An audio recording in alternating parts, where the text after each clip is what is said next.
गायत्री मंत्र, उसके अर्थ सहित जो काव्य रूप में अर्थ है वो मिलकर गाते हैं और ईश्वर में भाव और ईश्वर की उपासना और ईश्वर में समर्पण को रखते हुए, क्योंकि आज का हमारा टॉपिक भी ईश्वर परिधान के ऊपर ही है, तो इसलिए पहले 3 बार हम ओम का उच्चारण करेंगे लंबा श्वास भर के।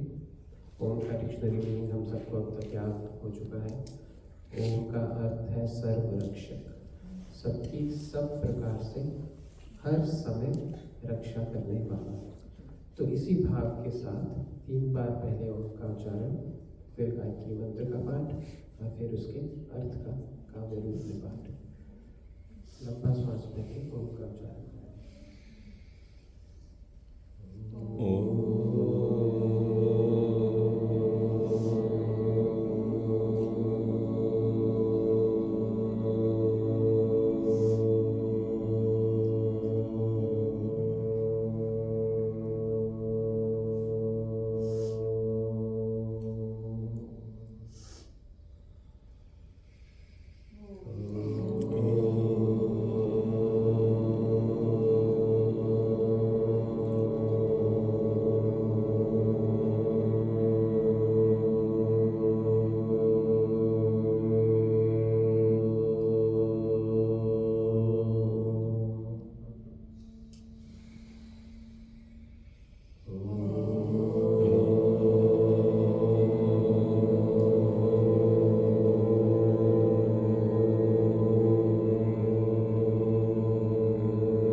मांगते तेरी दया।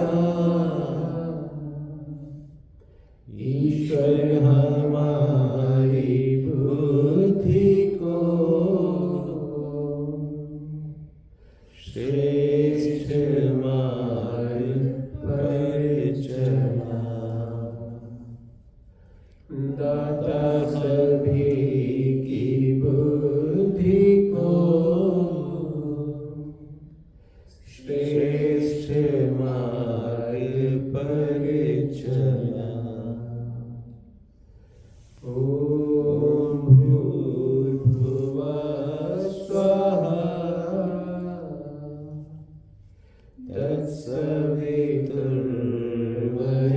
तत्सवितुर्वरेण्यं भर्गो देवस्य धीमहि धियो यो नः प्रचोदयात्। धियो यो नः प्रचोदयात्।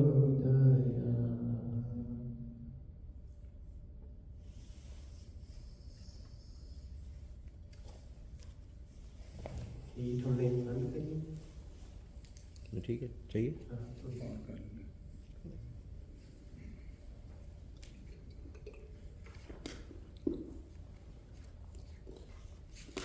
तो हम सभी अपने अपने प्रोफेशंस में हमें ये सिखाया जाता है कि you need to upgrade your skills if you want to survive और थ्राइव इन योर प्रोफेशन। लेकिन ईश्वर का मार्ग एक ऐसा मार्ग है, इसमें आपको कुछ भी स्किल को अपग्रेड करने की ज़रूरत नहीं है।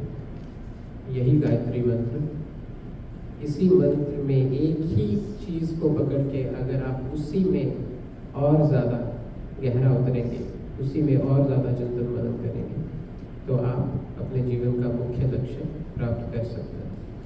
हमें नया कुछ नहीं सीखना, जो सीखा हुआ है उसी को अपने जीवन में उतारना है और उसी में और ज़्यादा बेहतर होना है। तो एग्जिस्टिंग स्किल को ही और ज़्यादा हमें शार्प करना है।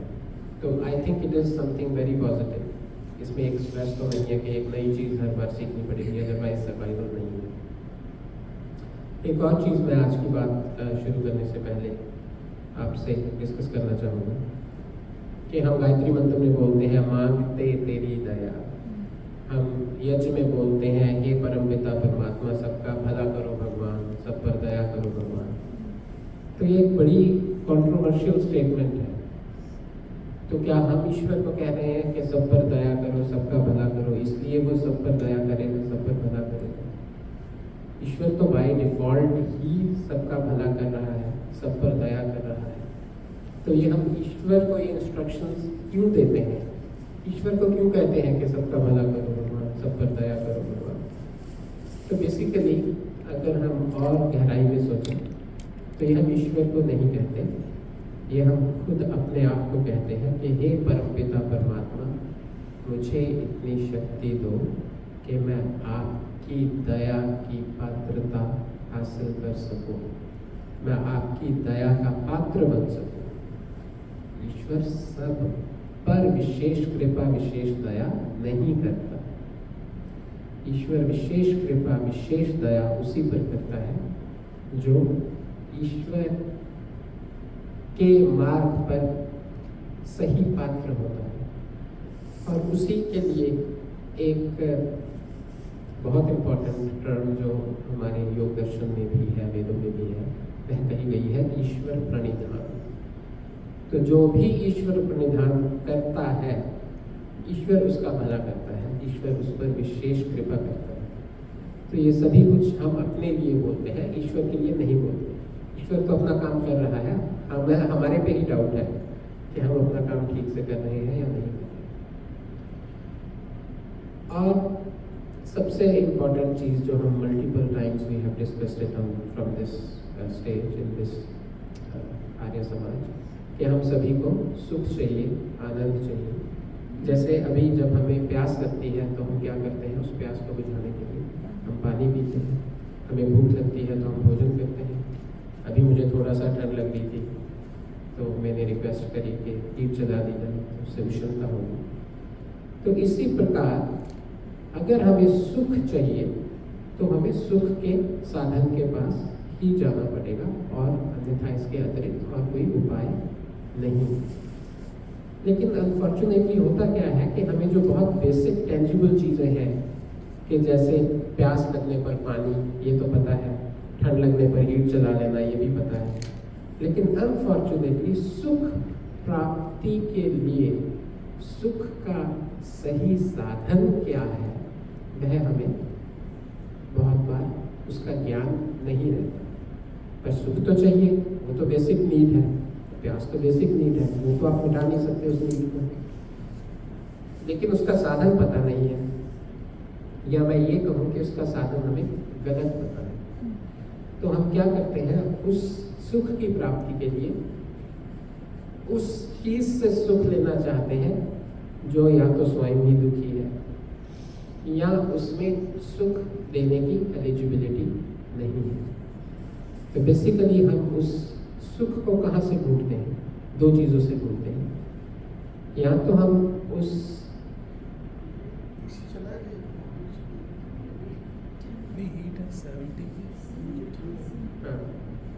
मुझे भी लग रहा है कुछ गड़बड़ नहीं, आप चेक कर लीजिए।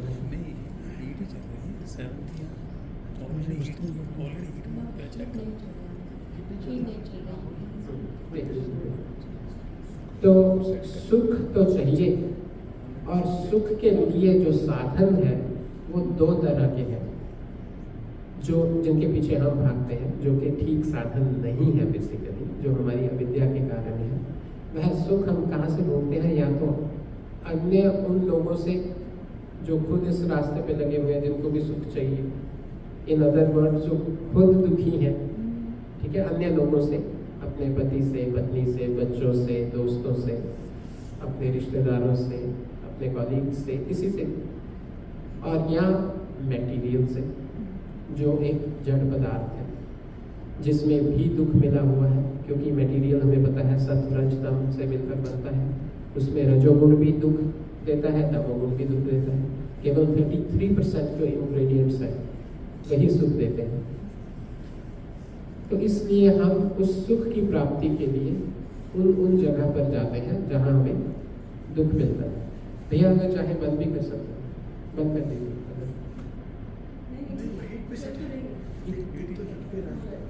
तो 2-3 मिनट देख के बंद कर देते हैं, अगर आप खुद ही कर देंगे।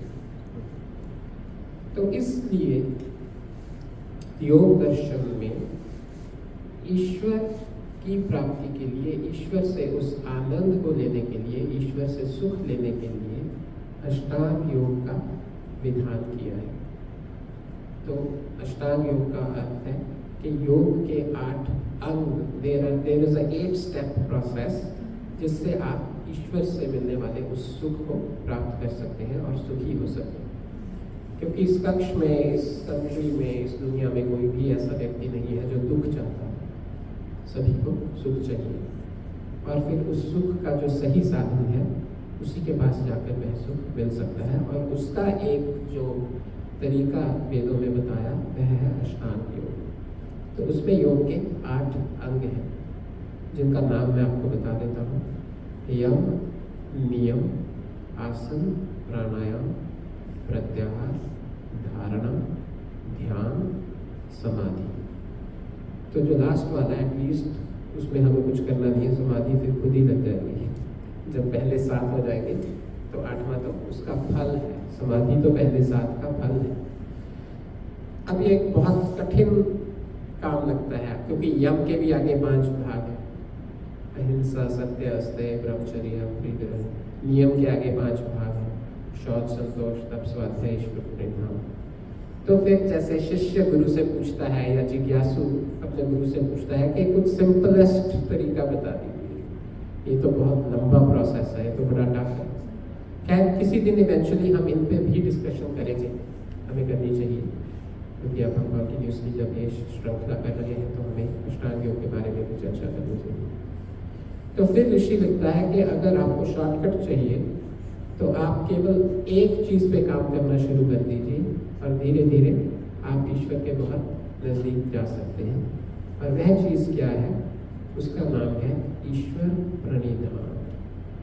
ईश्वर प्रणिधान। अब इस टर्म में दो शब्द हैं। पहला शब्द क्या है?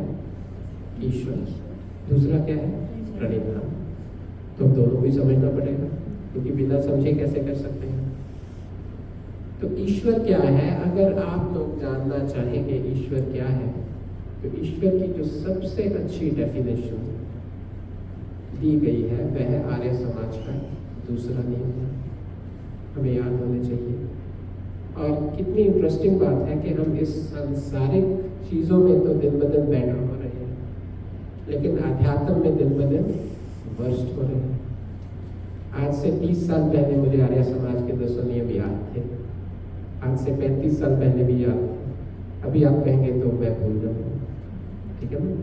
तो ये भी एक ध्यान देने की बात है कि हम आध्यात्म के क्षेत्र में अपनी स्पिरिचुअलिटी में कितनी प्रोग्रेस कर रहे हैं। कहीं ऐसा तो नहीं है कि हम उसमें यू-टर्न ले चुके हैं। तो अगर हमारे यहाँ जितने लोग बैठे हैं, मैं पूछूं कि आर्य समाज का दूसरा नियम क्या है, सुनाएं, तो हो सकता है कि हम ना सुना पाएँ।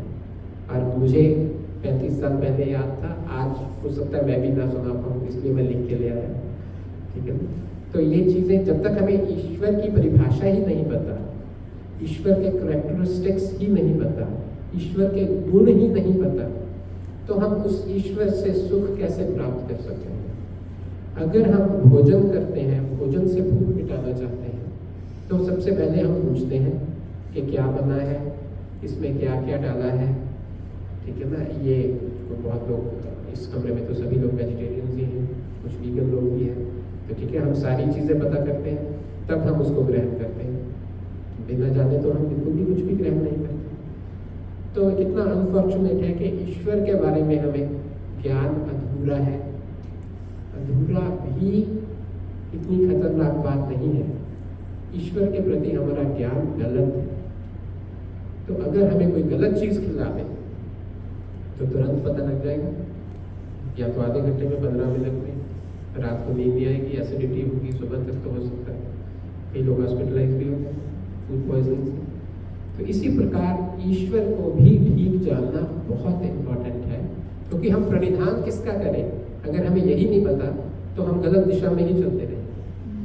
तो ईश्वर की जो परिभाषा आर्य समाज के दूसरे नियम में दी गई है, उसमें प्रथम शब्द जो कहा है वह है ईश्वर सच्चिदानंद स्वरूप। सच्चिदानंद शब्द में अब 3 पार्ट है। सत्य, चित, आनंद। हमें सभी को पता है सत्य का अर्थ है कि ईश्वर था, ईश्वर है और ईश्वर रहेगा। हमारा शरीर क्या सत्य है? नहीं है। ना ये था, ना ये रहेगा, ये सिर्फ है। तो दूसरा शब्द है चेतन। चेतन की परिभाषा क्या है? चेतन की सिंपलेस्ट डेफिनेशन है जिसमें अपना ज्ञान हो। जिसमें अपना ज्ञान हो उसको चेतन बोलते हैं। अब चेयर में अपना ज्ञान नहीं है, इस माइक्रोफोन में अपना ज्ञान नहीं है। मान लीजिए मैं इसको अभी ऑफ कर दूं, अब इस माइक्रोफोन को इतना ज्ञान नहीं है कि अभी तो डिस्कोर्स और चलेगा 10-15 मिनट, मैं खुद ही ऑन हो जाऊँ, वो नहीं होगा, उसको ऑन करना पड़ेगा। तो जिसमें अपना ज्ञान हो उसको चेतन तत्व बोलते हैं। अब चेतन इस संसार में कौन कौन है? आत्मा और परमात्मा। सत्य, चित, आनंद। आत्मा भी सत्य है, आत्मा भी थी, है और रहेगी। शरीर असत्य है, ईश्वर सत्य भी है, चेतन भी है। तीसरा है आनंद। अब अनफॉर्चुनेटली आत्मा का जो मूल कैरेक्टरिस्टिक है वो आनंद नहीं है। अगर आत्मा भी आनंद हो तो फिर आत्मा किसको ढूंढ रहा है? फिर तो आत्मा को आवश्यकता ही नहीं है कहीं जाने की। जो चीज़ आपके पास ऑलरेडी है वो लेने आप क्यों जाएंगे? उसके पीछे आप क्यों भागेंगे? उसकी तो आपको डेफिशिएंसी ही फील नहीं होगी। हम जो ये खाते हैं, सप्लीमेंट्स भी खाते हैं, तभी खाते हैं जब उसकी डेफिशिएंसी हो। इसी प्रकार जो आनंद है वह ईश्वर का तीसरा गुण है, तभी ईश्वर को बोलते हैं सच्चिदानंद। तो जब आप ईश्वर की उपासना करते हैं स्वामी जी हमें बहुत बार ऐसे भी उपासना कराया करते थे। आप शायद रोजट जाती रहती हैं, तो आपने भी शायद रोजट नहीं जाती। आप गए थे वहाँ? वो नागपुर आते हैं तब मैं उनका सुनती हूँ। अच्छा, ठीक। तो स्वामी जी एक उपासना कराते थे, ओम सच्चिदानंद करके। तो ओम सत्यम चित्तम आनंदम ब्रह्म, तो हम ऐसे गाते थे। तो एक एक ईश्वर के गुण पे चिंतन करने का आपको अवसर मिलता है। ओम सत्यम चित्तम आनंदम ब्रह्म सत्यम चित्तम आनंदम ब्रह्म सत्यम। तो ये 15 मिनट 20 मिनट हम ईश्वर के एक एक गुण को लेकर आप चिंतन कीजिए। एक महापुरुष ने मुझे बहुत अच्छी बात कही थी, मैं आपसे कई बार डिस्कस कर चुका हूँ। उन्होंने कहा मनुष्य और पशु में एक ही अंतर है कि मनुष्य चिंतन कर सकता है, पशु चिंतन नहीं कर सकता। पर वो बात अलग है कि मनुष्य ने चिंतन करना बंद कर दिया, छोड़ दिया। तो इसी को पशु वृत्ति भी बोलते हैं। तो हम मनुष्य होते हुए भी पशु वृत्ति से ग्रस्त हो सकते हैं, इसमें कोई बड़ी बात नहीं। तो चिंतन बहुत आवश्यक है। सच्चिदानंद, ये ईश्वर का पहला गुण है। दूसरा है निराकार, निराकार। तीसरा है सर्वशक्तिमान। आप में से कोई एक लाइन में या 3 शब्दों में सर्वशक्तिमान की अगर डेफिनेशन बताना चाहिए, मेरा आपसे क्वेश्चन अगर बताना चाहिए, क्योंकि ये बहुत इंपॉर्टेंट है। सर्वशक्तिमान को बहुत ज़्यादा गलत रिप्रेजेंट किया गया है अनफॉर्चुनेटली, इसलिए इसके बारे में हमें जानना बहुत इम्पोर्टेंट है। लोग समझते हैं, हाँ सॉरी बोलिए। बिल्कुल ठीक है, मैंने बोला जो अपना काम स्वयं बिना किसी की मदद के कर ले उसको बोलते हैं सर्वशक्तिमान, ना कि जो कुछ भी कर ले। हमें क्या सिखाया जाता है, जो कुछ भी कर ले वो सर्वशक्तिमान है। वो गलत डेफिनेशन है।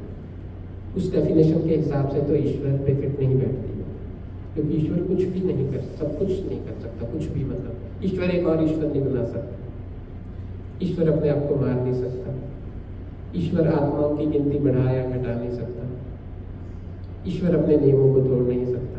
ऐसी बहुत सारी चीज़ें। खैर हमें इस पर डिस्कस नहीं करना कि ईश्वर क्या नहीं कर सकता। हम इसलिए बता रहे हैं कि ये सर्वशक्तिमान की गलत डेफिनेशन हमें सिखाई गई है कि ईश्वर सर्वशक्तिमान है। ईश्वर किए हुए गलत कर्म को माफ नहीं कर सकता, उसका दंड आपको भोगना ही पड़ेगा, ठीक है ना। तो ईश्वर अपने नियमों में बंधा हुआ है, पर ईश्वर सर्वशक्तिमान है, क्योंकि ईश्वर को अपने कार्य करने के लिए किसी और की आवश्यकता नहीं है। हम सर्वशक्तिमान हैं? बिल्कुल भी नहीं। हम तो बिना हीट के बैठ नहीं सकते, बिना भवन के बैठ नहीं सकते। हमारे लिए कपड़े किसी और ने बनाए हैं। हमने सुबह जो टूथब्रश किया, जो सोप शैम्पू यूज़ किए, वो किसी और ने बनाए हैं। हम गाड़ी पे आए हैं, वो किसी और ने बनाई है, ठीक है। या माइक्रोफोन है, या जिसमें हमें कितनी वस्तुएं चाहिए। अगर हमें मैंने पहले बताया था, एक असाइनमेंट दी थी जब मैंने यहाँ पढ़ाई शुरू की, कि सुबह से शाम तक आप जो भी यूज़ करते हैं उसकी लिस्ट बनाएं और उसमें कौन कौन इन्वॉल्व है तो वो लिखिए। तो हमें लगा ये तो बहुत आसान असाइनमेंट है, 10 दिन करेंगे, पर बाई चांस मैंने 10 दिन पहले शुरू करी तो पता लगा ये तो 10 दिन में भी नहीं हो सकती।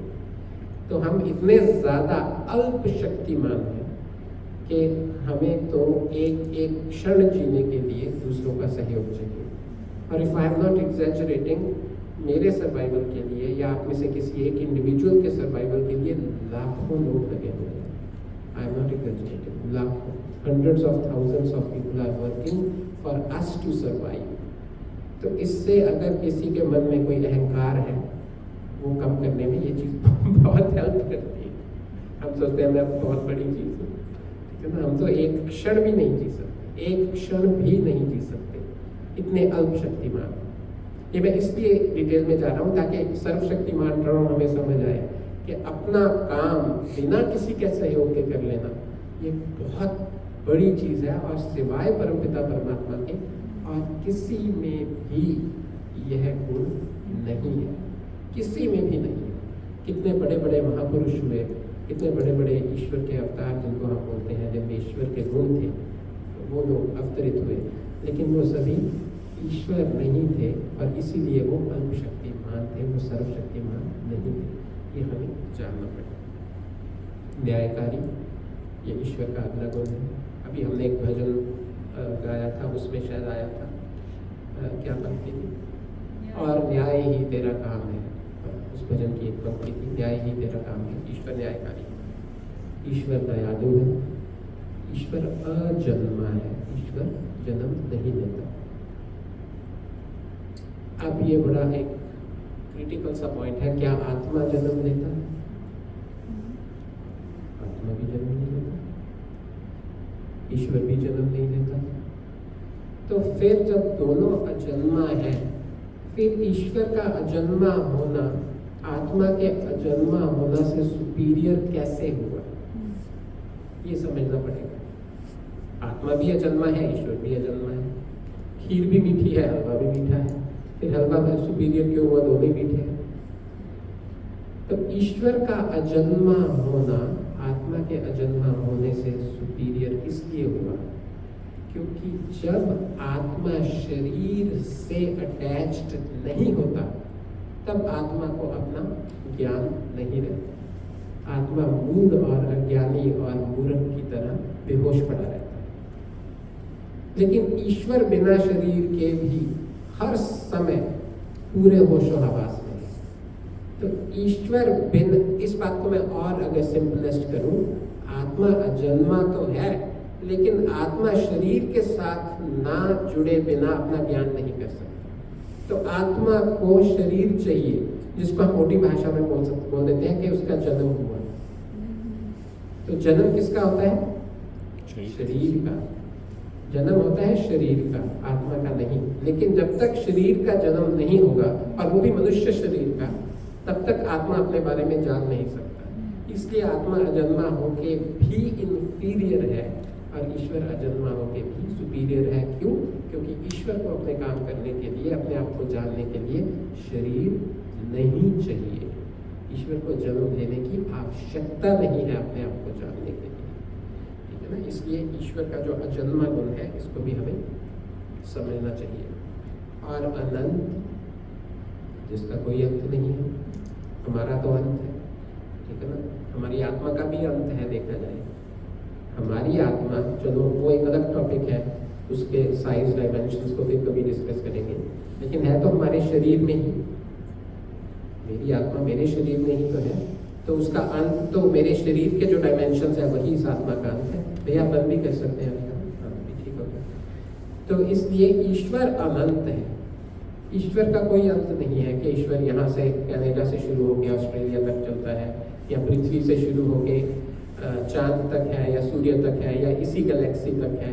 ईश्वर का कोई अंत नहीं है। बहुत अच्छे वेद मंत्र में कहा है, सिर्फ समझाने की दृष्टि से, कि ये पूरा जो संसार है, जितने भी सूर्य, चंद्र, तारे, पृथ्वी, सब कुछ है, ये ईश्वर के एक पाद में, मतलब एक क्वार्टर में, मतलब 25% हिस्से में विद्यमान है। उसके अतिरिक्त भी 75% हिस्सा ऐसा है जिसमें ईश्वर है, वो खाली पड़ा है, रिक्त पड़ा है। तो इसलिए ईश्वर अनंत है, ईश्वर अनंत है, ईश्वर का कोई पारावार नहीं है। ये हमें समझना चाहिए। निर्विकार, हम में बहुत सारे विकार हैं, हमारे शरीर में तो विकार है ही है, उसमें तो कोई बताने की आवश्यकता ही नहीं है। लेकिन हमारे आत्मा में उनका अर्थ है कि हम आत्मा में भी बहुत सारे विकार हैं। कितने अवगुण हैं? डजन्स ऑफ विकार हैं, लेकिन ईश्वर में कोई विकार नहीं है। ईश्वर निर्विकार, अनादि, जिसका आदि ना हो। आदि मतलब शुरुआत ना हो, जिसका जन्म ना हो, एक ही बात है। उसको इसलिए ईश्वर अनादि है, ईश्वर अनुपम है। प्रभु तुम अणु से भी सूक्ष्म हो, प्रभु तुम गगन से विशाल हो। मैं मिसाल दूं तुम्हें कौन सी, दुनिया में तुम बेमिसाल हो। बेमिसाल को, अनुपम को बेमिसाल भी कहते हैं, जिसकी कोई उपमा नहीं दी जा सकती। अगर आपने किसी को समझाना है एप्पल कैसा है, आप फिर भी उपमा दे सकते हैं। उसका कलर टोमेटो जैसा है, उसमें स्वीटनेस उस तरह की है, उसकी शेप इस तरह की है, आप फिर भी उपमा दे सकते हैं। लेकिन ईश्वर एक ऐसी चीज़ है कि उसकी आप उपमा नहीं दे सकते। क्यों नहीं दे सकते? क्योंकि अनफॉर्चुनेटली उसके जैसे गुणों वाला कोई है ही नहीं। हम कैसे कह दें कि ईश्वर उसकी तरह सर्वशक्तिमान है जैसे वो व्यक्ति है, क्योंकि कोई है ही नहीं। तो ईश्वर अनुपम है, सर्व आधार। ईश्वर ही इस पूर्ण जगत को रचने वाला, जो रचने वाला होता है वही आधार होता है। ये सृष्टि, ये पृथ्वी भी ईश्वर पर टिकी हुई है, अर्थात ईश्वर ही उसको धारण करता है। हमारे शरीर में जो प्राण है वो ईश्वर पर टिके हुए हैं, ईश्वर के कारण ही हमारे प्राण चल रहे हैं। तो हमारे जन्म का, हमारे जीवन का, हमारे शरीर का, इस पृथ्वी का, इस संपूर्ण संसार का जो आधार है उसको बोलते हैं सर्व आधार। हम क्या हैं? हम अपने परिवार के आधार हैं, वो भी पार्शली, ठीक है ना। हम एक दो लोगों की थोड़ी सी हेल्प करते हैं अपने परिवार में, थोड़ी सी फाइनेंशियली, थोड़ी सी इमोशनली, बस इतना कि हम आधार हैं, ठीक है। और ईश्वर सर्वाधार है। सर्वेश्वर मतलब सबका, किसी एक का नहीं, चाहे वो कोई भी है, चाहे वो हिंदू है, चाहे वो सिख है, चाहे वो मुस्लिम है, चाहे वो ईसाई है, चाहे वो पशु है, चाहे वो मनुष्य है, वो सर्वेश्वर है, वो सबका एक ही ईश्वर है। सर्वव्यापक, ये भी हमें पता है, सब जगह है। सर्वंतर्यामी, अंदर भी है। अजर, जरावस्था, बुढ़ापा हम सबको आएगा, शुरू हो गया कई लोगों का। मुझे भी अभी घुटने में पेन हो रही है जब से सर्दियाँ शुरू हुई है, और मुझे लग रहा है it could be fixed this time. So हम सभी जरावस्था को प्राप्त होते हैं, क्योंकि जो भी प्रकृति के साथ जुड़ गया उसको बुढ़ापा तो आएगा ही, क्योंकि प्रकृति नश्वर है, प्रकृति में कांस्टेंट चेंज होता रहता है। लेकिन ईश्वर अजर है, उसमें कभी बुढ़ापा नहीं आएगा। अब जिसमें बुढ़ापा आएगा इसका मतलब उसका विनाश भी होगा। गुरबानी में बहुत अच्छी पंक्ति है, जो उपजय सो विनश है। जो उपजता है, जिसका जन्म होता है, उसकी मृत्यु निश्चित है। तो ईश्वर अमर है, ईश्वर मरता नहीं। क्यों? क्योंकि वो जन्म नहीं लेता। अभय, उसको किसी से भय नहीं, हमें तो टन्स ऑफ भय है। अगर मैं एग्जैजरेट नहीं कर रहा तो as a psychotherapist I can tell you, half of my patients और clients are seeing me due to this भय। जितनी भी एंग्जाइटी है वो क्या है? एंग्जाइटी की क्या डेफिनेशन है? फियर ऑफ अननोन, वरी, ठीक है ना। और इसी को अब खैर चलो टॉपिक चेंज नहीं करेंगे। तो हम तो बहुत भयभीत हैं, ठीक है ना। इंश्योरेंसेस क्या है? RRSP क्या है? RESP क्या है? ओल्ड एज पेंशन क्या है? भय का ही तो रिजल्ट है ये, ठीक है ना। और एक चीज़ और समझ लीजिए, ये बहुत इंपॉर्टेंट है। मुझे स्वामी जी बार बार कहते थे, मेरी तो समझ नहीं आई पर आपको बता रहा हूँ, हो सकता है किसी की याद है। स्वामी जी कहते थे, जितना जितना आप ईश्वर के साथ जुड़ते रहेंगे आप निर्भय होते जाएंगे, आपके भय कम होते जाएंगे। And I am lucky, I have met many saints and swamis and महापुरुष इन माई लाइफ जिन्होंने इस तरह की डेमोन्स्ट्रेशन दी है, और मैंने उन लोगों से के साथ समय बिताया है। तो मैं जैसे एक वानप्रस्थी जी मिले थे हमें, तब मैं बहुत इस पेटी जितना बड़ा होगा, ये 13-14 के आसपास, 13, हाँ। तो वो हमारे घर आए, तो मेरे फादर ने उनसे पूछा, वो टीचर थे, तो मेरे फादर कहते हैं तो आपको तो फिर पेंशन आती होगी, तो अब आपने वानप्रस्थ ले लिया, चलो आपका कुछ तो निर्भयता हो गई, कुछ तो जुगाड़ हुआ। तो उन्होंने कहा नहीं, हमें उस वक्त ऑप्शन दी थी कि you can get provident fund और pension. So I opted for provident fund, तो which means you get a lump sum money. तो पिताजी कहते चलो वो भी एक ही बात है, आपको प्रोविडेंट फंड मिल गया, आपने उसकी FD या जो भी इन्वेस्ट कर दिया होगा उससे आपको मंथली। कहते नहीं, वो तो मेरे गुरु ने कहा था, कंडीशन है कि ये पहले सारा दान कर दो फिर वानप्रस्थ। ठीक है ना? तो ये है निर्भय। जितना जितना आप ईश्वर से जुड़ेंगे उतना उतना आप निर्भय होते जाएंगे। जितना जितना आप ईश्वर से दूर हैं उतने उतने आप इनसिक्योर हैं, उतने उतने आप भयभीत हैं, क्योंकि आपने सोच लिया मैं ही अपना जुगाड़ करूँ। इन अदर वर्ड्स एक संत हमें कहा करते थे कि तुम स्वयं को ईश्वर से जब ऊपर मान लेते हो वही तुम्हारे सारे कलेशों का कारण है। और यही हमारा आज का टॉपिक है, इंटरेस्टिंग, ईश्वर प्रणिधान। यही टॉपिक है कि ईश्वर को अपने से ऊपर मानना, बस इतना ही फर्क है। हाँ, आपके सभी भय उसी वक्त खत्म हो जाएंगे। निवेदिता जी के मामा जी, he was a very spiritual person, he never got married, he was full time spirituality में। और वो जैसे रामायण का पाठ था वो कॉन्स्टेंटली चलता था। मतलब मैं अगर एग्जैजरेट नहीं कर रहा, गया उनकी लाइफ में उन्होंने शायद हजारों बार रामायण का पाठ किया होगा, क्योंकि वो लगातार चलता था। और वो उन्होंने मुझे ये बात बार बार बताई थी कि चिंतन चिंतन चिंतन। तो उन्होंने बहुत अच्छी बात इसी के बारे में, निर्भय के बारे में बताई थी। वो कहते हैं अगर आपको प्राइम मिनिस्टर ऑफ इंडिया जानता है, आपका परम मित्र है, रोज शाम को आधा घंटा आपसे बातें होती हैं, जो यहाँ हम कनाडा में है तो नहीं से बोलते, ये तो बेचारा भी अनस्टेबल है। तो एनीवेज, तो आपको कोई भय नहीं होगा। कितनी आपको सिक्योरिटी फील होगी मेंटली। कुछ भी होगा, छोटी मोटी चीज, आपको तो शाम को फोन होनी है, फोन पे बात होनी है, उससे उसको कहेंगे यार ये क्या कर रहे हो, तो कोई बात नहीं, मैं कर दूंगा। तो कहते हैं उस परम पिता परमात्मा से अगर आप मित्रता कर लो, उस परम पिता परमात्मा के साथ अगर आप वो रिलेशन एस्टेब्लिश कर लो, तो आपके सारे छोटे मोटे भय स्वयं ही खत्म हो जाएंगे। स्वामी दयानंद सरस्वती जब ईश्वर की खोज में निकले, कई दिन उनको भूख लगती थी, बर्फ पड़ रही थी पहाड़ों पे, गुफाओं में, तो उनको कुछ समझ नहीं आता था, तो वो बर्फ खाते थे। तो वो कहते मुझे बर्फ खा के एक मेंटली ऐसा फील होता था कि मैं कुछ खा लिया, ठीक है ना। तो ये ईश्वर पे विश्वास का एक ज्वलंत उदाहरण है। तो सब कुछ ठीक रहा, उनको तो हमेशा लोग याद रखेंगे, हमें कोई याद नहीं रखेंगे। तो ईश्वर के साथ मित्रता आपको निर्भय बनाती है। नित्य, ईश्वर नित्य है, हम अनित्य हैं। है तो आत्मा भी नित्य है, पर क्योंकि जब उसको अपना आभास ही नहीं होता, तो उस सेंस में ये शरीर अनित्य है, आप ऐसा समझिए। पवित्र, ईश्वर पवित्र है, हम अपवित्र हैं, हमारा शरीर भी अपवित्र है और हमारे संस्कार भी अपवित्र हैं। इन्हीं संस्कारों की पवित्रता के लिए ही हम यहाँ पे वन संबंध आते हैं, यही हमारा मोटिव है। और जो लास्ट है वह है सृष्टिकर्ता, इस पूरे जगत को, इस पूरी सृष्टि को बनाने वाला और इसको चलाने वाला और इसका संहार करने वाला, यह ईश्वर के गुण है जो हमने डिस्कस किए। अब दूसरा शब्द है, और एक और बात, शायद सत्यार्थ प्रकाश का जो फर्स्ट चैप्टर है उसमें ईश्वर के 100 नाम दिए हैं, आप जरूर पढ़ें।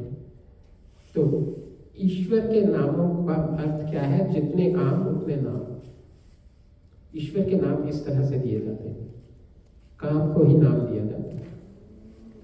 जैसे हमने पहले भी डिस्कस किया था, हमें कोई पिता बुलाता है, कोई भाई बुलाता है, कोई बेटा बुलाता है, कोई सर कह के बुलाता है, क्योंकि हमारे डिफरेंट रोल्स हैं। पिता का अलग काम है, भाई का अलग काम है, बेटे का अलग काम है। इसी प्रकार ईश्वर के जैसे हमने कुछ काम थे, जैसे मैंने कहा सृष्टि करता, ये क्या है? काम है ईश्वर का, लेकिन हमने उसके बेसिस पे उसको नाम दे दिया। तो ईश्वर के गुणों और कर्मों के आधार पर वो सभी 100 के 100 नाम है। तो मैं चाहता हूँ आप जरूर पढ़ें, ईश्वर के बारे में और जानें। चैप्टर 1 में सत्यार्थ प्रकाश के ईश्वर नहीं, हमारी किताब में ही है सब कुछ। आपकी किताब के फर्स्ट चैप्टर में डेफिनेटली 100 के 100 दिए हैं इसमें। 100 तो नहीं, बहुत सारे दिए होंगे, बिल्कुल ठीक। ये जो एक बुक भैया बताएंगे। तो ईश्वर को जाने, ईश्वर को जानने का प्रयास करें। सुबह से लेकर रात तक हम कितना कुछ करते हैं। ईमानदारी से रोज रात को सोने से पहले 1 सेकंड सोचें कि जो सर्व आधार है, जो सर्वशक्तिमान है, जो मेरे अंदर भी है, जो मेरे बाहर भी है, जिसने ये शरीर दिया है, जिसने मनुष्य जन्म दिया है, जो सुख का रिसोर्स है, जिसके पाए बिना मैं पूर्ण तृप्त और सुखी नहीं हो सकता, उसको जानने के लिए आज मैंने कितना समय लगाया। और अगर लगातार कई दिन, कई हफ्ते, कई महीने, कई साल आंसर आ रहा है नहीं लगाया, तो there is something very wrong, it we have to fix. दूसरा शब्द है प्रणिधान। प्रणिधान जो शब्द है उसके 3 हिस्से हैं, प्र-नि-धान। अब जैसे प्र शब्द को मैं आपको थोड़ा एक्सप्लेन करता हूँ। मेरा नाम है प्रशांत, तो प्रशांत के 2 हिस्से हैं, प्र और शांत। शांत का मतलब आपको पता है। अब जब भी किसी हिंदी में वर्ड के आगे प्र लग जाता है उसका अर्थ होता है अच्छी प्रकार से। तो प्रशांत मतलब अच्छी प्रकार से शांत, ठीक है ना? हूँ मैं या नहीं वो अलग टॉपिक है, वर्ड का मीनिंग बता रहा हूँ। तो ऐसी प्रणिधान, प्र का मतलब है अच्छी प्रकार से, नि का अर्थ है निश्चय रूप से, और धान का अर्थ है प्रणिधान का अर्थ है धारण करना। अच्छी प्रकार से निश्चयात्मक रूप से धारण करना किसको? ईश्वर को। यह है ईश्वर प्रणिधान।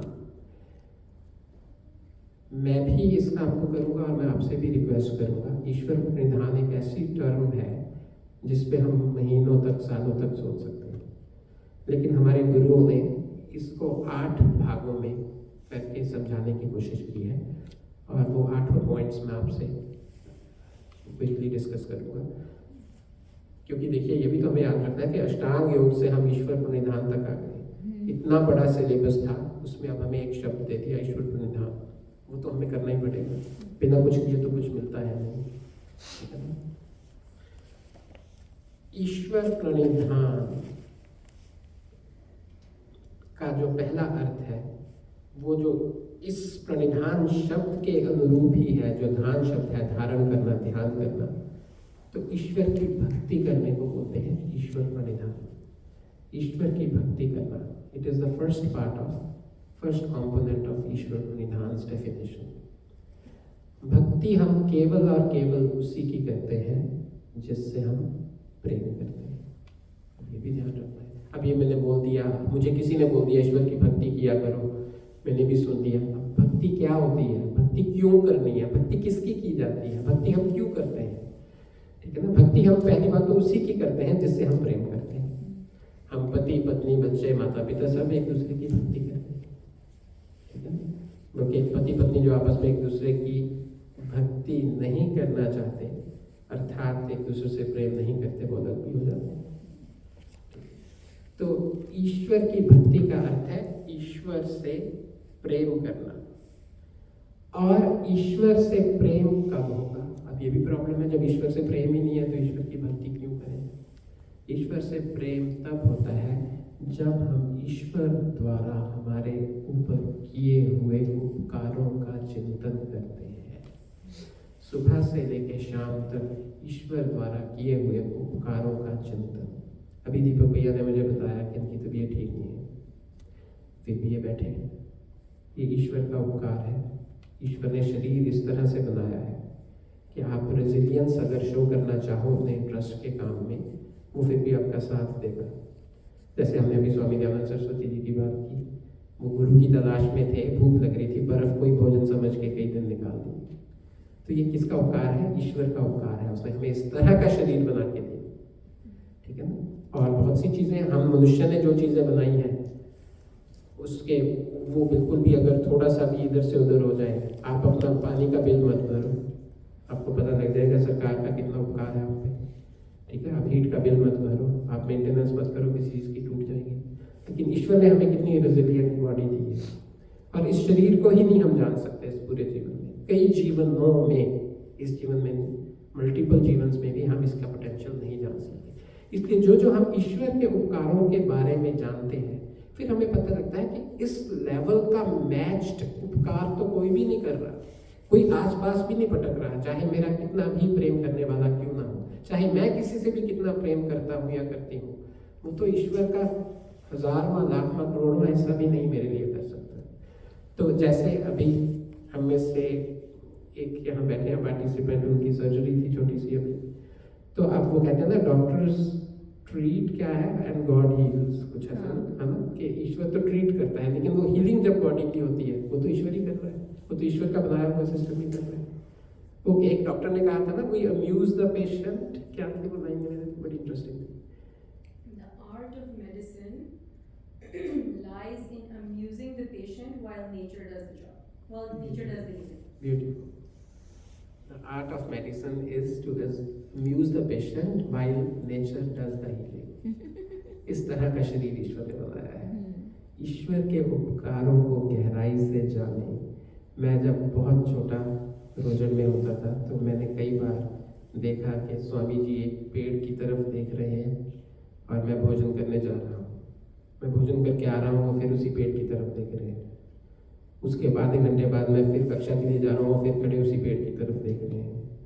तो मैंने एक दिन स्वामी जी से पूछा कि कल आप 1.5 घंटा पेड़ की तरफ देख रहे थे? कहते हाँ, मैं चिंतन कर रहा था ईश्वर की बनाई हुई प्रकृति के बारे में।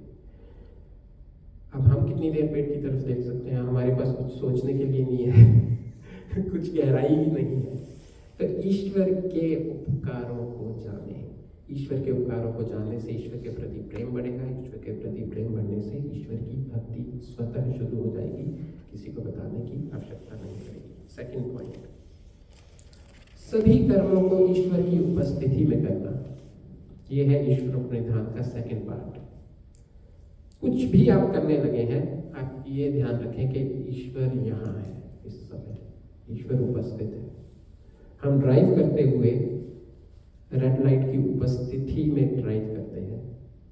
हम जो लाइट्स हैं उनकी उपस्थिति में ड्राइव करते हैं, उनको नेग्लेक्ट तो नहीं करते, कर ही नहीं सकते। लेकिन हम हजारों कर्म ईश्वर की उपस्थिति होते हुए भी ईश्वर को अनुपस्थित मानकर कर लेते हैं। सुबह से लेकर रात तक ही डजन्स ऑफ ऐसे कर्म करते हैं। तो बस उसी वक्त रुक जाना, सोचना, चिंतन करना कि इस वक्त ईश्वर मेरे सामने बैठा है। क्या अब जो मैं करने जा रहा हूँ या करने जा रही हूँ, is it appropriate? If not, stop doing it. That is Ishwar pranidhan. Second component, पहला ईश्वर की भक्ति, दूसरा प्रत्येक कर्म ईश्वर की उपस्थिति में करना। हम छोटे छोटे थे जब आचार्य ज्ञानेश्वर जी घर पे भी आया करते थे इंडिया में, तो वो जैसे मैं और मेरी बहन होते थे कमरे में, तो आचार्य जी आके बोलते थे कमरे में कितने लोग हैं? तो हम कहते थे 3, आप और हम। तो कहते थे नहीं 4, ठीक है ना, कमरे में 4 लोग हैं। तो अब ये जैसे छोटे बच्चे हैं, इनको अभी से ये तैयारी करवानी चाहिए, इनको अभी से याद करवाना चाहिए कि जब जैसे बच्चों को कई बार बोलते भी हैं, बच्चा कमरे में अकेला होता है, कहते डरने की कोई बात नहीं है, ईश्वर तुम्हारे साथ है, तुम अकेले नहीं हो। तो उसी चीज को हम जो बड़े होते हैं भूलना शुरू कर देते हैं। तो हर कार्य को ईश्वर की उपस्थिति में करना। तीसरा, सभी कार्यों को ईश्वर को समर्पित कर देना। अब ये कंट्रोवर्शियल है, इसमें थोड़ी क्लैरिटी करनी पड़ेगी। अपने सभी कर्मों को ईश्वर को समर्पित कर देना। टेक्निकली इसको आपने अगर लिख रहे हैं तो लिख लीजिए, ये आपके लिए समझना इजी हो जाएगा। इससे पहले मैं इसके नेक्स्ट वाला बता रहा हूँ, तो फिर ये इजी हो जाएगा चौथा समझ, क्योंकि लोग तो बहुत गलत काम भी करते हैं, ठीक है ना। इसलिए ये तो कंफ्यूजिंग स्टेटमेंट है कि अपने सभी कर्मों को ईश्वर को समर्पण कर देना। तो इसलिए उससे पहले जो 4th पॉइंट है उसको हम 3rd बना लेते हैं, इसको 4th बना लेंगे। सभी कार्यों को ईश्वर की इच्छा अनुसार करना, ईश्वर के आदेश अनुसार करना, ईश्वर के नियमों के अनुसार करना, और अपनी इच्छा को गौण कर देना, पीछे कर देना, ईश्वर की इच्छा को आगे कर देना। कई लोगों ने ये क्वेश्चन किया था कि स्वामी दयानंद सरस्वती ने मरते समय ये क्यों कहा कि हे ईश्वर तेरी इच्छा पूरी हो, इसका क्या अर्थ है? तो उसका यही अर्थ है कि ईश्वर, हे ईश्वर तेरी इच्छा पूरी हो का अर्थ यही है कि हे ईश्वर, मैं आपसे ये प्रार्थना करता हूँ अपने अंतिम समय में कि संसार के सभी जीव, सभी प्राणी आपकी इच्छा अनुसार, आप ये दिए हुए निर्देश अनुसार ही कर्म करें। ये अर्थ था उसके। ईश्वर को क्यों हम बोल रहे हैं आपकी इच्छा पूरी, उसका अर्थ अगेन ईश्वर को जो भी बोल रहे हैं वो घूम के हम पे आएगा। Ishwar is doing his job very good, हमें उसके बारे में घबराने की जरूरत है। अपनी इच्छा व्यक्त करें। हाँ, हम ये कह रहे हैं कि हे परमपिता परमात्मा, मैं ये चाहता हूँ कि हम सभी आपकी इच्छा अनुसार कर्म करें। अब ईश्वर की इच्छा अनुसार कर्म करने का अर्थ ये है, उसमें अगेन आपके लिए होमवर्क है, मेरे लिए भी है। ईश्वर ने मनुष्य को क्या आदेश दिए हैं वो देखें, पढ़ें, सुने, जानें। उसी के लिए हम यहाँ आते हैं। ईश्वर क्या कह रहा है कब उठें, ईश्वर क्या कह रहा है कब सोएं, ईश्वर क्या कह रहा है कब खाएं, ईश्वर क्या कहता है कब कैसा जीवन जिए, ईश्वर क्या कह रहा है कि कितना सामान हमारे घर में होना चाहिए, ठीक है, वो सब कुछ ईश्वर ने हमें बता रखा है। अब हम ईश्वर की इच्छा के अनुसार कर्म करना, थर्ड फोर्थ अपने सभी कर्मों को ईश्वर को समर्पित करना।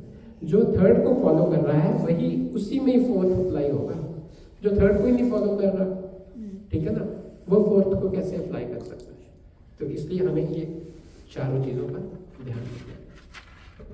और जो फिफ्थ है, जितनी भी चीज़ें आप यूज़ करते हैं सुबह से लेकर शाम तक, आप ऐसा समझें कि वो आपने जैसे लाइब्रेरी से बुक इशू करके लाते हैं, आपकी उस चीज़ के साथ वही संबंध है। You are not the ultimate owner, you have been given the privilege to use those resources. उसकी अल्टीमेट ओनरशिप किसकी है? ईश्वर की। अल्टीमेट ओनर तो वही होगा ना जो एग्जिस्ट करेगा। हम तो एग्जिस्ट ही नहीं करेंगे 20, 30, 40, 50 साल बाद।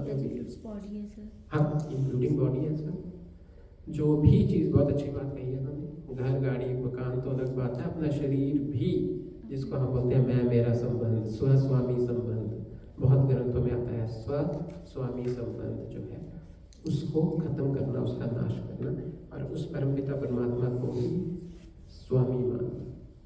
इसके आगे बहुत सारे फायदे होंगे। इस एक एक पॉइंट पे हम एक घंटा बात कर सकते हैं। अब इसी पॉइंट पे अगर हम ऐसा मान लें, हमारे दुखी खत्म हो जाएंगे। आज सुबह ज्ञानेश भैया और मैं ग्रीविंग की बात कर रहे थे, कुछ ग्रीविंग खत्म हो जाएगी अगर स्वयं स्वामी संबंध ही खत्म हो जाएगा। जब यही यहाँ तक सोच लिया कि मेरा शरीर भी ईश्वर का है, जाएगा, मेरा तो है ही नहीं, तो हम किसी और के शरीर के जाने पे कैसे दुखी होंगे? जब हम यहाँ तक सोच चुके हैं कि मैं खुद ही नहीं बचूंगा, ठीक है, लेकिन हम हमेशा सोचते हैं मैं कभी नहीं मरूंगा, अगर कोई और मरा, वो मरा, मैं थोड़ा मरा, ठीक है। तो इसलिए ईश्वर का सब कुछ मानना, सारे रिसोर्सेज, सारा कुछ उस ईश्वर का ही मानना, क्योंकि वही हमने अभी पढ़ा, ईश्वर क्या है? सृष्टिकर्ता, ठीक है ना, ईश्वर ने ही इस सृष्टि को बनाया है, तो ईश्वर की है ये, हमारी नहीं है। हमें तो एक अपॉर्चुनिटी दी है।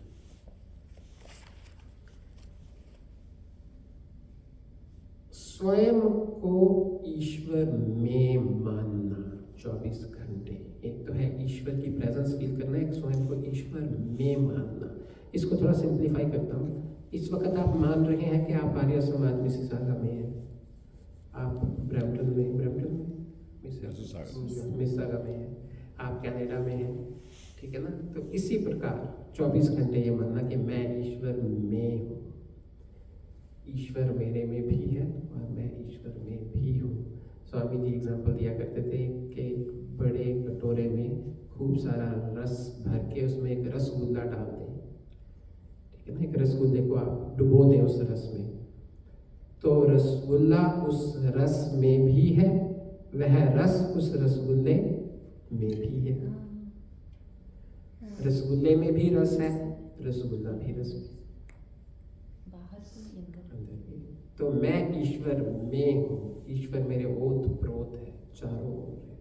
इस भाव के साथ 24 घंटे रहना, यह है ईश्वर परिधान का 5वां नियम है। स्वयं को ईश्वर में मानना, जैसे स्वयं को कनाडा में मानते हैं, ठीक है ना। उसके लिए कितना कुछ करते हैं स्वयं को कनाडा में मानने के लिए। Is it like oneness?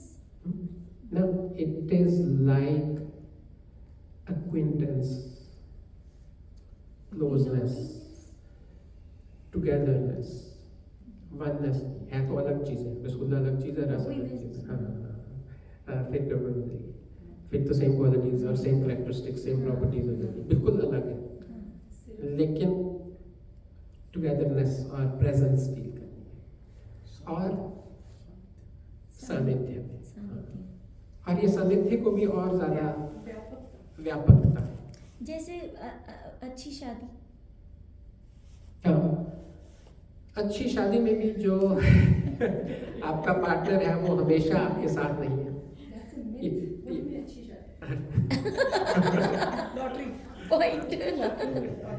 हम सारी पढ़ाई पे करोगे, हम फिर वित्त में आ गए। सरकार कुछ कह रहा है। जल में मछली की तरह। जल में मछली की तरह। अरे हाँ, जल में मछली की तरह। हाँ। और मछली में भी जल है। हाँ, very मछली nice। को जब प्यास लगती है क्या करती है? जल पीती है। हाँ। और जल में ही रहती है। और बहुत अच्छा एग्जाम्पल है, अब मुझे याद आया, आपने कहा, थैंक यू। स्वामी जी कहते थे मछली जल में ही पैदा होती है, जल में ही बड़ी होती है, जल में ही युवावस्था को प्राप्त करती है, जल में ही संतान उत्पत्ति करती है, जल में ही बूढ़ी होती है, जल में ही मर जाती है। एग्जैक्टली यही फीलिंग, यही फीलिंग रखना। थैंक यू फॉर हेल्पिंग, तो मुझे याद आ गया। तो इस तरह 24 घंटे जब इसी भाव से रहेंगे, वो कर्म तो बहुत बहुत बहुत बहुत दूर की बात हो जाएगी। कितने हो गए? 5 6 हो गए। जो भी कार्य, जिस सुख को आप ढूंढ रहे हैं, जिसको वेदों में ईश्वर प्राप्ति कहा है, ईश्वर के मार्ग में जो भी कार्य उस सुख की प्राप्ति में बाधक है, ऑब्स्टेकल्स है, उनको करने बंद कर देना। जो भी कार्य आपके और आपके गोल में, आपके अल्टीमेट गोल में, जिसको आप अचीव करने के लिए ये मनुष्य जन्म में लाया, उस कांस्टेंट और प्योरेस्ट फॉर्म ऑफ अनंत सुख की प्राप्ति के लिए जो जन्म मिला है, उसके अतिरिक्त जो भी कार्य है उन पे अटेंशन खत्म करके मेन काम करना, उस बाधक कार्यों को बंद कर देना।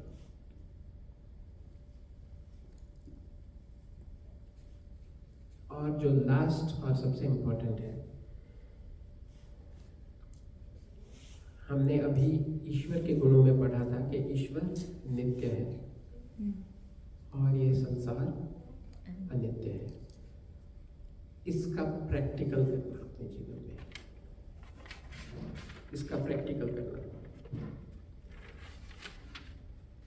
इन अदर वर्ड्स, इस संसार की अनित्यता को देखना, इस संसार की जो टेम्परेरीनेस है उसको देखना। जैसे थीक नाथान की एक लाइन हमने पहले बोली थी, people are not unhappy because things are temporary. People are not unhappy because things are temporary. People are unhappy because they think that things are permanent. चीजें तो टेम्परेरी हैं ही है। People are not unhappy because things are temporary. Things तो temporary थी, हैं और रहेंगी। People are unhappy because they think that things are permanent. तो इस परमानेंस को टेम्परेरी में बदलना अपने जीवन में, यही जो लास्ट पॉइंट कहना चाह रहे हैं। संसार में अनित्यता को देखना, और जो उसमें जैसे अभी स्वाति जी ने बताया, उसमें सबसे जो अंतिम स्टेप है अनित्यता को देखने में, वो है अपने शरीर को। बाकी सारी चीज़ों में तो अनित्यता दिखेगी। यहाँ तक तो हम मान लेंगे जो मैं जॉब कर रहा हूँ, जॉब कर रही हूँ, ये अनित्य है, कभी भी छूट सकती है, उसकी तैयारी हम कर लेंगे। हमेशा स्थूल से सूक्ष्म में जाता है। कभी भी आप सीधा शरीर पे मत आइए, पहले मोटा मोटा शुरू करिए। फॉर एग्जाम्पल, हमें ये भवन मिलता है, इसमें अनित्यता है, हो सकता है हमें ना मिले। ठीक है ना, हम सब समझ रहे हैं मैं क्या कह रहा हूँ। तो ये एक सिंपल एग्जाम्पल है। तो ऐसे हम तैयार भी हैं। मान लीजिए अगर हमें कह ही दिया जाता है कि भाई इन एनी केस आप यूज कर सकते, तो हम फिर कुछ और करेंगे। तो हम इसको तो सह लेंगे कैसे तैसे, लेकिन हम इससे और आगे सहें, अपनी जॉब सहें, अपना रिलेशनशिप सहें। और again, being a psychotherapist, I am working with many seniors जो बहुत दुखी हैं कि उनके बच्चे उनसे कम्युनिकेट नहीं कर रहे। Good topic. उनके बच्चे उनसे कम्युनिकेट नहीं कर रहे। क्यों? क्योंकि उन्होंने उस रिश्ते में नित्यता का भास किया हुआ है। वो सोचते हैं तो नित्य रिलेशन है हमारे बच्चे और हम, तो वो नहीं देखते हैं नित्यता, नहीं देखते। और it's unfortunate that the second cause of death in seniors in Canada is isolation and loneliness. पहला पता आपको क्या है? fall, गिरना। तभी तो कहते हैं, क्या कहते हैं हम, ओजोस, ओम, हाँ, ठीक है ना, थाई मसल्स, पैरों पे, टांगों पे काम कीजिए। First and the most dangerous thing जो वृद्धों में है, जो उनकी मृत्यु का कारण बनती है, fall. Second, loneliness and isolation. तो ये loneliness and isolation is self created, क्योंकि also self created to some extent. हम अपने शरीर पे काम नहीं करते हैं, वो अलग बात है। चलिए, ये 8 पे अब हमें काम करना है। अब हमारी अपनी जिम्मेवारी है, हम कितना कर पाते हैं, कितना नहीं कर पाते। और अब हमें 8 में से एक चीज़ बता दी। अब अगर हम कहें ये भी मुश्किल है, तो फिर मैं थोड़ा सा और 1 मिनट लेके इसको और आपके लिए सिंप्लीफाई कर देता हूँ। आप कहेंगे ठीक है, आपने बताया, आपने वेदों में से, उपनिषद में से अच्छी चीज़ बताई, अच्छा लगा, पर अब करें क्या? ठीक है ना, तो करें क्या? उसके लिए मैंने 3-4 चीज़ें जो इसमें से भी निकाली है वो आपको बता देता हूँ। एक तो रोज़ आप चाहे 2 मिनट 3 मिनट ईश्वर की भक्ति में बैठने का प्रयास करें। ठीक है, और मुझे हमेशा आत्मग्लानि होती है, मैं भी 100% रेगुलर नहीं, तो मुझे राइट ही नहीं है आपको कहने का, पर मैं मैसेंजर हूँ। मैंने तो जो वेदों में से, ऋषियों से, गुरुओं से पढ़ा सुना है वो आपको बता रहा हूँ। तो मुझे भी, ये मेरे लिए भी है, आपके लिए भी है, हम रोज़ ईश्वर की उपासना में बैठे। जैसे हमने अभी एक छोटा सा एक्सपेरिमेंट किया था, गायत्री मंत्र पढ़ा था, उसका पढ़ा था। और एक चीज़ और आप ध्यान में रखें, जैसे हमने गायत्री मंत्र पढ़ा, प्लीज़ उसमें स्पीड कम करें। हमें जल्दी खत्म करना होता है वो मंत्र। इसका मतलब आप ना तो उसका अर्थ सोच रहे हैं, ना आप उसका भाव सोच रहे हैं, ना आप ईश्वर के भाव में। आपको तो फटाफट को 3 मंत्र, ये माला में मुझे यही प्रॉब्लम सबसे बड़ी लगती है। This is the biggest problem in mala. End में आके वो number of times supersedes the essence of the process, that is very dangerous. तो आप एक माला करने वाला 101 माला करने वाले से बहुत आगे निकल सकता है, और एक माला का, एक मन का करने वाला उन सबका गुरु भी बन सकता है। ठीक है ना, इसलिए प्लीज, जैसे हम पढ़ रहे थे तो मुझे फील हो रहा था, तब मैंने सोचा बाद में कहूँगा, जैसे ओम भूर्भुवः स्वः हमने बोला, बिल्कुल धीरे रुक जाए। अब आप ओम कहा आपने, आप मन में सोच रहे, हे सर्वशक्तिमान, हे सर्वरक्षक परमपिता परमात्मा, हम सबकी रक्षा करो, ये हमारे मन में भाव चल रहे हैं। भूर्भुवः स्वः। रुकिए, कोई बात नहीं, धीरे धीरे स्पीड भी बन जाएगी अगर बनानी होगी, पर अभी तो हम स्टेप्स थोड़ा छोड़ सकते हैं।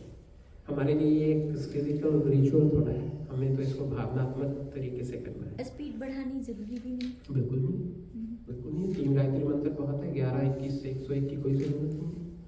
और ये भी होगा कि 101 वाला जल्दी उठ के चला जाएगा, और 3 वाला तीसरे पे होगा, 3 वाला भी तीसरे पे होगा, और 101 वाला खत्म करके जा चुका है। तो हमने निपटाना नहीं है, हमने अचीव करना है।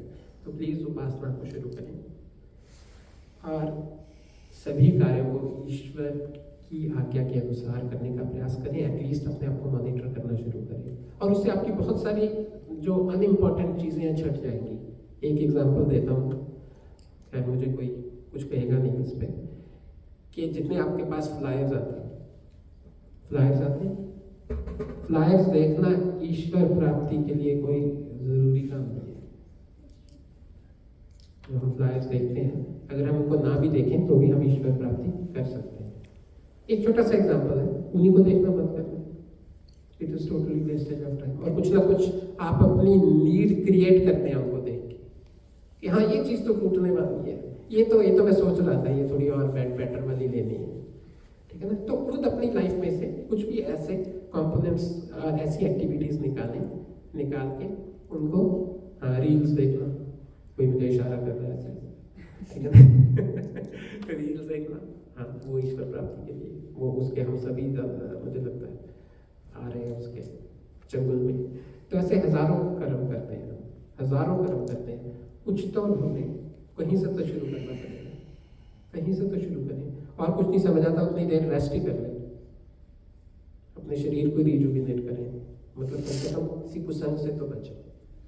और तीसरा और अंतिम जो चीज़ मुझे लगता है जिसने मेरी बहुत हेल्प की, आपकी भी करेगी, प्रत्येक दिन एक स्पेसिफिक पीरियड ऑफ टाइम के लिए प्लीज़ प्लीज़ प्लीज़ मौन रखिए, चुप रहिए, और उसमें साथ वाले को बोल दिए कि मेरे मौन का अर्थ है ना मैं बोलूँगा ना सुनूंगा। कई बार अगला कहता है इसका मौन है, it is the best opportunity ठीक है ना। मौन की पूरी डेफिनेशन ये है कि ना मैं बोलूँगा ना मैं सुनूंगा, ना मैं बोलूँगी ना मैं सुनूंगी। पिताजी हमेशा एक चुटकुला सुनाते हैं अपने लेक्चर में, मेरा ये फोटे नहीं है, मुझे आता नहीं, पर फिर भी इस बात पे मुझे कुछ याद आया कि एक कब मतलब एक हस्बैंड डॉक्टर को दिखाने के लिए गया, साथ में वाइफ भी चली गई। तो एंड में डॉक्टर ने हस्बैंड को कहा कि तुम बाहर जाओ, मुझे इनको कुछ इंस्ट्रक्शंस देने हैं। तो उन्होंने वाइफ को कहा कि वैसे तो सब ठीक है, लेकिन अगर आप चाहती हैं ये ठीक हो जाए तो आप फिजूल में बोल बोल के इनको स्ट्रेस ना दें, ठीक है ना, तो फिर ये ठीक हो जाएंगे। तो वो बाहर आई, वो तो पहले ही घबराया हुआ था। वो कहते डॉक्टर ने क्या कहा? कहती डॉक्टर ने कहा कि कुछ नहीं हो सकता, ये आपको कुछ नहीं हो सकता, तो जवाब दे दिया उसने, क्योंकि मैं तो ये कर ही नहीं पाऊंगी। ठीक है ना, तो इसलिए मौन का पूरा जो मीनिंग यही है कि प्लीज़ आप ना बोलें ना सुने। मौन में बहुत बहुत बहुत शक्ति है। और स्वामी आजकल क्या नाम है उनका, सुमेरु प्रसाद जी थे जो भी स्वामी ब्रह्म वेदानंद जी हैं, वो तो हर एक साल बाद 1 साल के मौन के लिए चले जाते हैं। 1 साल? हाँ, और उनको बहुत सारे ऑर्गेनाइजेशंस में बहुत सारे पद और रोल्स देने की कोशिश की गई, पर अब अगला पद कैसे दे वो बोल देते हैं एकदम कि मैं जा रहा हूँ 12 महीने के लिए, पता नहीं कहाँ जाऊँगा कहाँ रहूँगा बस। तो इसलिए उनका फोकस यही है, क्योंकि मौन में बहुत शक्ति है। तो इसलिए मैंने जानबूझ के सिर्फ 3 पॉइंट्स निकाले कि अगर हम इन तीनों से शुरू करें तो ये भी डेफिनेटली हेल्प अस। इसी के साथ मैं अपनी वाणी को विराम देता हूँ।